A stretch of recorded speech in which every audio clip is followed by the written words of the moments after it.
So if you have depression and you have taken antibiotics, especially in the past year, there's a study that they did in the Journal of Psychosomatic Research.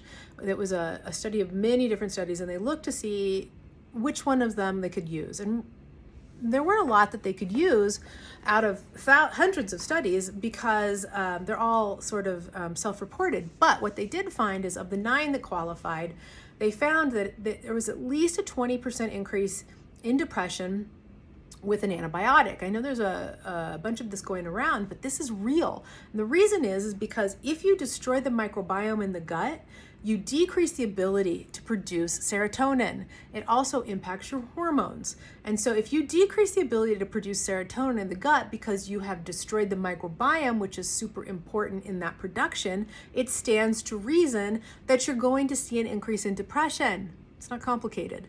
It's also going to be worse the more antibiotics you take. Now here's the thing. If you have chronic fungal infection, chronic sinus infections or ear infections or vaginal canal infections, or any reason that you're taking an antibiotic, right, you probably have a fungal overgrowth.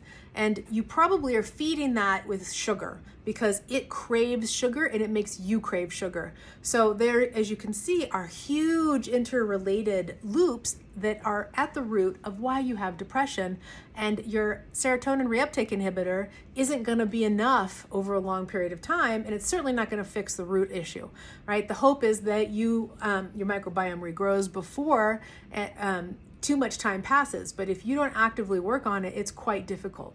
So hopefully that helps you understand that depression, not normal and super complicated.